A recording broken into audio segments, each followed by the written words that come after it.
dari langit biru,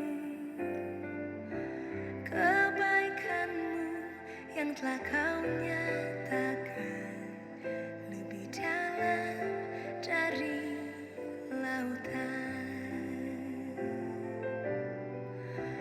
Berkat-Mu yang telah ku terima sempat membuatku terpesona.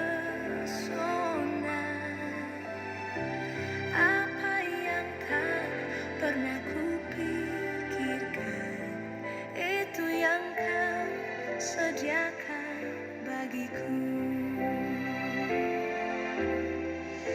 Siapakah aku ini, Tuhan? Jadi biji mata-Mu. Dengan apakah ku balas Tuhan selain puji dan sembahkan?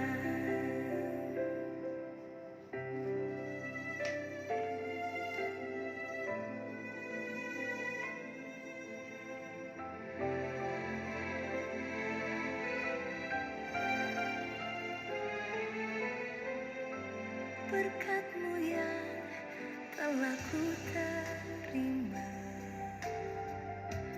sempat membuatku terpesona. Apa yang tak pernah kupikirkan, itu yang kau sediakan bagiku. Siapakah aku ini, Tuhan? Jadi biji mata-Mu. Dengan apakah ku balas Tuhan selain puji dan sembahkan? Siapakah aku ini, Tuhan? Jadi biji mata. Bapak Ibu, para saudari dan saudara yang terkasih, pada hari ini saya akan mengajak Bapak Ibu semua untuk berefleksi soal kematian. Kebetulan bulan ini adalah bulan November, bulan arwah yang ditentukan oleh gereja untuk mendoakan arwah-arwah orang beriman. Maka tema yang saya usulkan untuk kita berefleksi tentang hidup adalah: perlukah kematian dipersiapkan? Itu tema yang saya usulkan untuk kita bicarakan, kita renungkan untuk refleksi kali ini.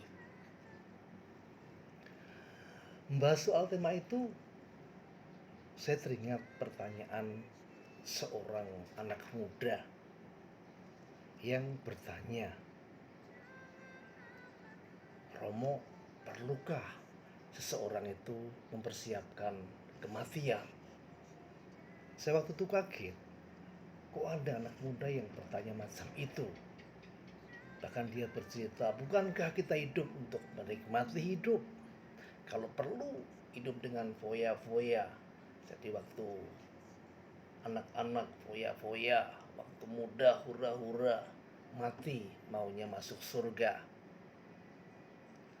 Saya memandang anak tadi dan saya memperhatikan dan saya ajak ke ruang tamu pasturan. "Mari Mas, kita ngomong-ngomong soal kematian."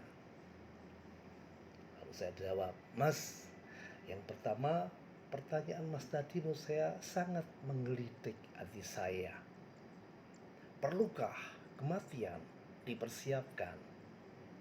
Saya adalah seorang pastor yang sangat suka dengan membahas soal kematian dan sangat suka berhubungan dengan arwah-arwah para leluhur. Lalu saya mengatakan setelah duduk, "Mas, segala sesuatu menurut saya kalau dipersiapkan dengan baik, maka hasilnya akan baik. Dan segala sesuatu yang tidak dipersiapkan dengan baik, Hasilnya bisa baik, bisa tidak baik.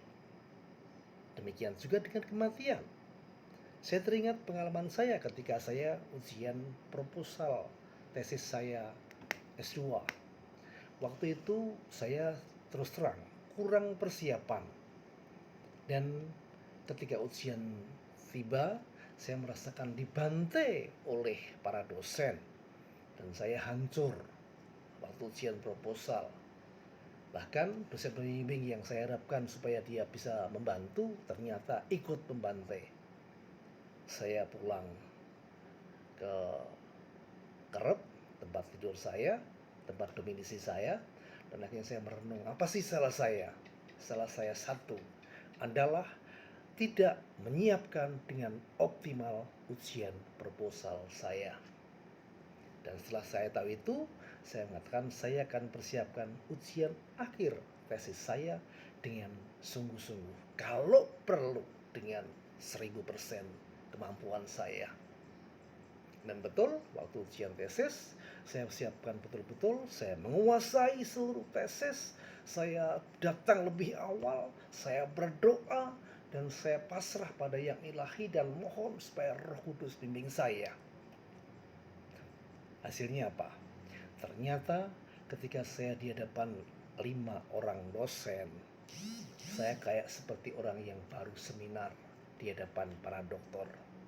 Ujian begitu rame, ger-geran, enak, dan saya bisa sungguh-sungguh menguasai. Apapun pertanyaan dosen, saya jawab dengan lancar dan dengan pas. Sampai saya sempat guyon-guyon dengan dosen.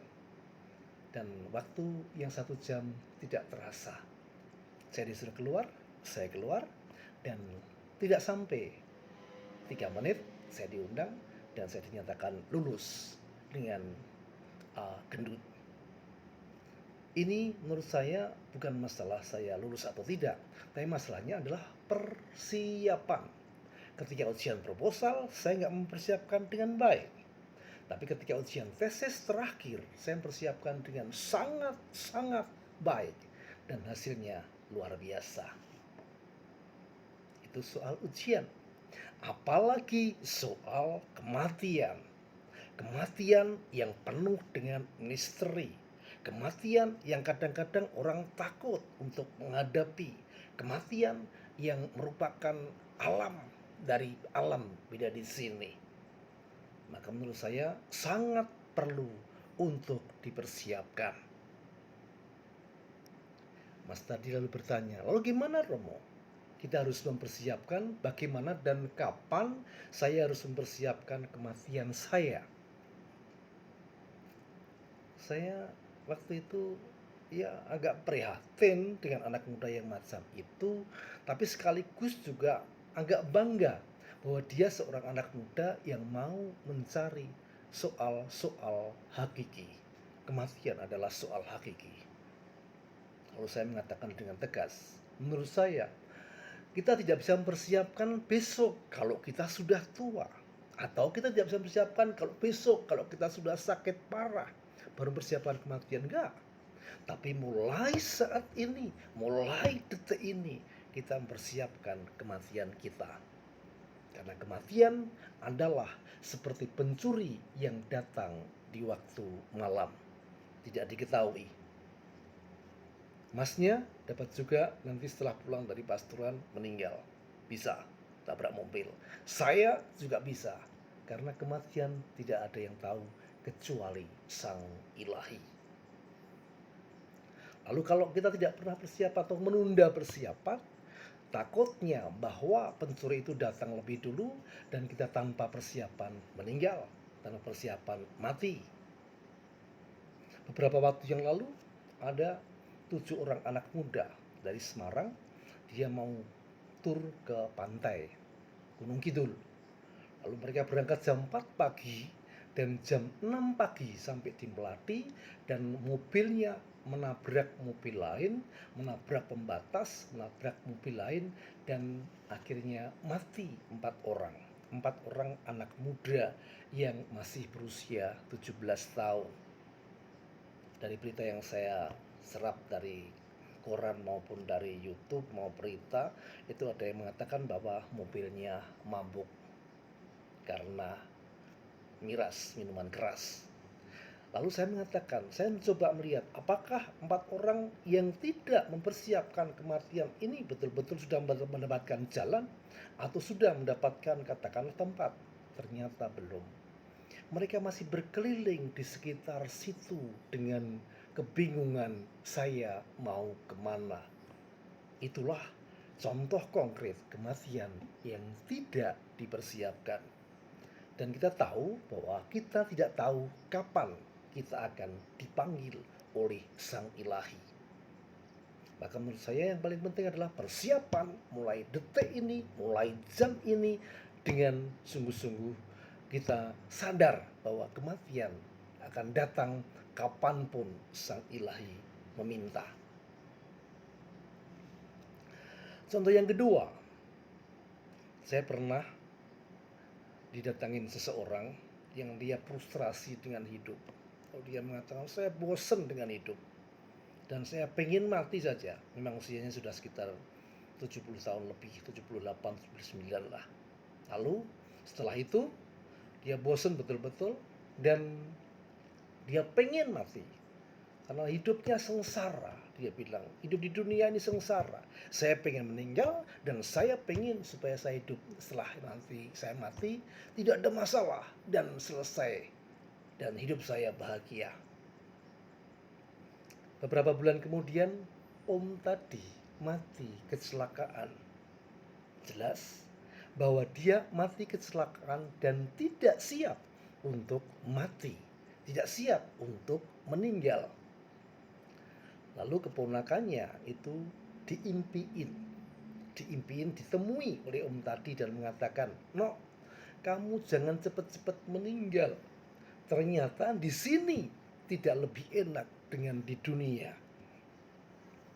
Saya mengatakan, apa yang di dunia itu sungguh-sungguh merupakan awal, merupakan titik awal, merupakan persiapan untuk kita untuk hidup pada yang akan datang setelah kita dipanggil Tuhan. Maka seperti om tadi, dia tidak mempersiapkan, dia hidup di dunia sengsara dan hidup dengan seenaknya. Yang terjadi adalah macam itu. Maka sekali lagi di sini, persiapan kematian itu harus mulai saat ini, mulai ketika kita hidup di dunia ini. Sadari itu. Lalu bagaimana dengan caranya? Caranya mempersiapkan diri adalah satu, berusahalah hidup yang harmonis, berusahalah hidup yang selaras, berusahalah hidup yang sesuai dengan kehendak Tuhan. Tidak ada permusuhan, tidak ada kebencian, yang ada adalah kedamaian. Yang ada adalah hidup yang penuh dengan kasih. Kalau kita hidup penuh dengan kasih, saya yakin itu merupakan bekal yang paling utama untuk hidup kita. Apapun kita, panggilan apapun kita, pilihan apapun kita, jadilah dan hayatilah panggilan itu dengan semaksimal, seoptimal mungkin. Kalau saya dipanggil sebagai pastor, jadilah pastor yang baik. Bapak Ibu dipanggil sebagai Bapak Ibu, jadilah Bapak yang baik, Ibu yang baik, Bapak yang penuh kasih, yang memperhatikan keluarga, yang setia dengan istrinya. Jadilah ibu yang sungguh-sungguh juga setia dengan suami dan memperhatikan anak-anaknya. Anak-anak jadilah anak yang baik. Kalau dalam kitab suci dikatakan jadilah anak-anak terang. Dalam arti apa? Saya menghayati panggilan sebagai anak dan saya sungguh-sungguh berjuang sekuat mungkin untuk menghayati panggilan saya sebagai anak, entah itu sebagai berbakti kepada orang tua maupun juga belajar untuk mempersiapkan hidup yang akan datang. Kalau kita hidup harmonis, saya yakin kematian kita pun akan harmonis dan akhirnya menjadi lancar dan di sana menjadi damai. Lalu yang kedua menurut saya adalah sejak muda kita diajak mencintai Tuhan. Sejak muda mencintai Sang Ilahi. Dengan apa caranya?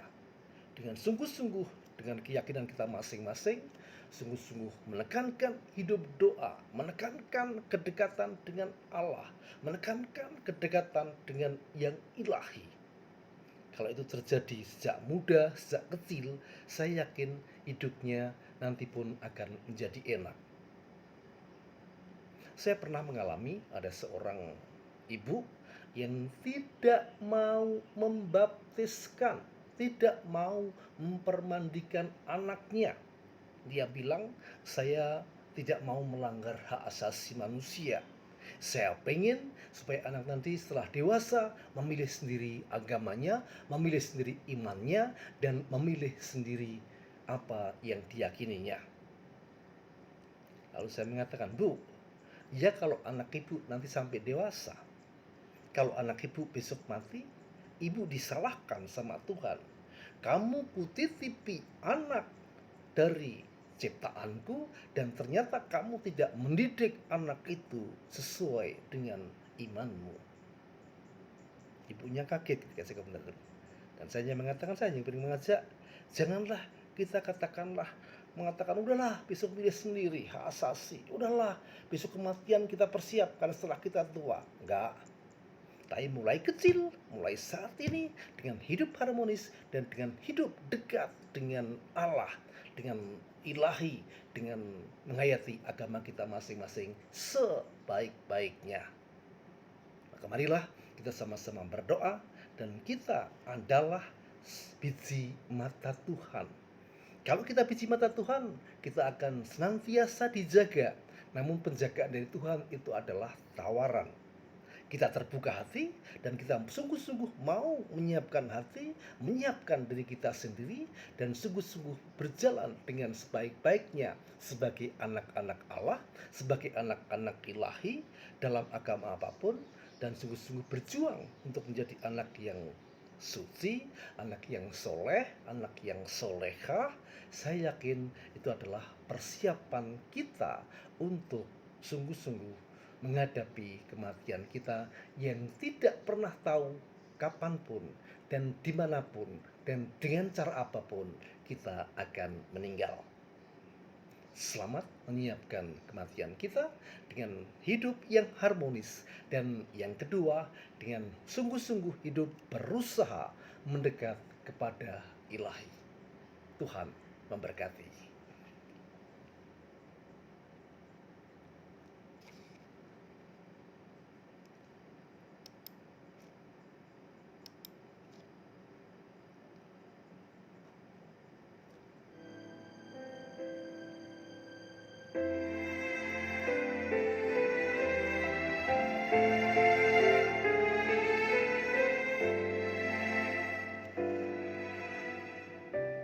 Kasih setiamu yang ku rasakan lebih tinggi dari langit biru. Kebaikanmu yang telah kau nyatakan lebih dalam dari lautan. Berkat-Mu yang telah ku terima sempat membuatku terpesona. Apa yang tak pernah ku pikirkan